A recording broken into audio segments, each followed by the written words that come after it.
ব্যর্থ। তুমি ব্যর্থ। তোর দ্বারা সম্ভব না। তুই কখনোই এটা করতে পারবি না। জীবনে ব্যর্থ হওয়ার পর এসব কথা তোমাকে কখনো না কখনো শুনতে হয়েছে, আমি নিশ্চিত। আর এসব কথা অবশ্যই তোমাকে ডিমোটিভেট করে তোলে। সফলতা এমন একটি গন্তব্য যা আমরা সকলেই জীবনে কোনো না কোনো ক্ষেত্রে অর্জন করতে চাই। এটি হতে পারে ক্যারিয়ার, শিক্ষা, ব্যবসা বা ব্যক্তিগত কোনো কিছুতে। কিন্তু আমরা যখন এই সফলতার পথে যাত্রা করি তখন আমরা প্রায়ই ব্যর্থতার সম্মুখীন হই। অনেকেই ভাবেন ব্যর্থতা মানে সবকিছু শেষ, কিন্তু আসলে তা নয়। ব্যর্থতা হলো সেই সিঁড়ি যা আমাদের সফলতার এক অনন্য উচ্চতায় নিয়ে যেতে সাহায্য করে। প্রথমেই আসা যাক ব্যর্থতা আসলে কি। ব্যর্থতা হলো সেই অবস্থা যখন আমরা আমাদের কাঙ্ক্ষিত লক্ষ্য বা ফলাফল অর্জন করতে পারি না। এটা হতে পারে পরীক্ষায় ফেল করা, ব্যবসায় ক্ষতি হওয়া বা কোনো ব্যক্তিগত সম্পর্ক বিচ্ছেদ। কিন্তু এই ব্যর্থতা যদি আমরা ইতিবাচক দৃষ্টিকোণ থেকে দেখি, তাহলে এটি আমাদের শেখায় কীভাবে আরও ভালোভাবে প্রস্তুত হওয়া যায়, কীভাবে আরও ভালোভাবে পরিকল্পনা করে সেই অনুযায়ী কাজ করা যায়। বিশ্বের বড় বড় সফল ব্যক্তির জীবনের দিকে যদি দেখি, তাহলে বুঝতে পারবো যে তাদের সফলতার পেছনে অসংখ্য ব্যর্থতার গল্প রয়েছে। যেমন ধরুন থমাস আলভা এডিসন। তিনি হাজার হাজার ব্যর্থ হয়েও অবশেষে বৈদ্যুতিক বাল্ব আবিষ্কার করতে সক্ষম হন। তিনি নিজেই বলেছিলেন, আমি ব্যর্থ হইনি, আমি শুধু 10,000টি পদ্ধতি আবিষ্কার করেছি যেগুলো কাজ করেনি। একথার অর্থ হচ্ছে তিনি তার 10,000টি ব্যর্থতা সেগুলোকে একটি শিক্ষা হিসেবে নিয়েছেন এবং সেই শিক্ষাগুলো পরবর্তীতে কাজে লাগিয়ে এগিয়ে গিয়েছেন। ব্যর্থতার আরেকটি বড় গুণ হলো এটি আমাদের ধৈর্য শেখায়। যখন আমরা একবার ব্যর্থ হই তখন আমাদের মনে হতাশা আসতে পারে, কিন্তু ধৈর্য ধরে যদি আমরা সেই পথেই চলতে থাকি তাহলে একসময় সফলতা আমাদের হাতে ধরা দেবে। ধৈর্য ধরার মানে হচ্ছে আমাদের লক্ষ্য হতে বিচ্যুত না হওয়া, বরং সেখানেই আরও বেশি মনোযোগ দেওয়া এবং মনোযোগ অনুযায়ী কাজ করে যাওয়া।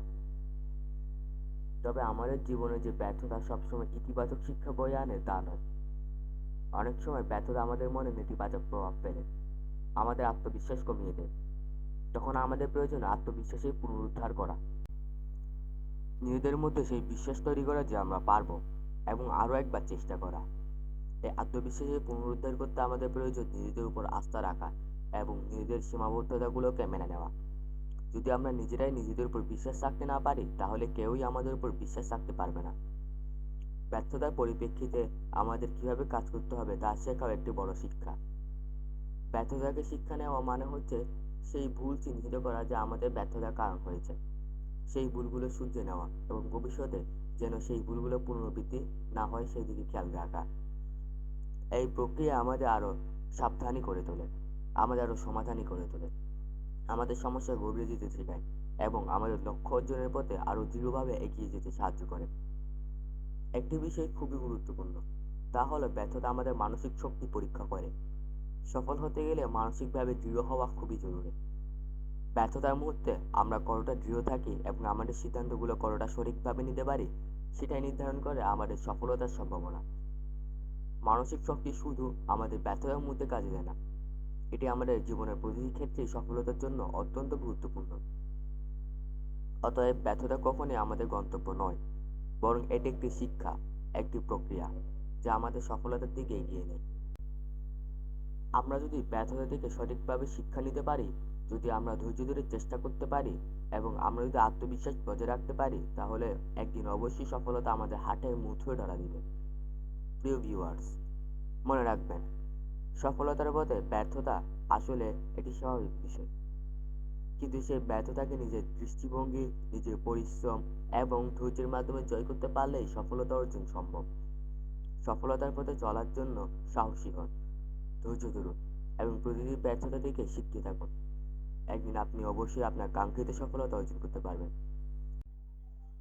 কিভাবে হাল না ছেড়ে সফলতার পথে এগিয়ে যাবেন জানতে চাইলে আমার এই ভিডিওটি দেখতে পারেন, যা আমি আই বাটনে দিয়ে দিব এবং একই সাথে ডিসক্রিপশন বক্সে পেয়ে যাবেন। ভিডিওটি ভালো লাগলে লাইক, কমেন্ট এবং চ্যানেলটি সাবস্ক্রাইব করে বেল আইকনটি অন করে দিবেন, যাতে নিত্য নতুন সকল মোটিভেশনাল ভিডিও সবার আগে পেয়ে যেতে পারেন।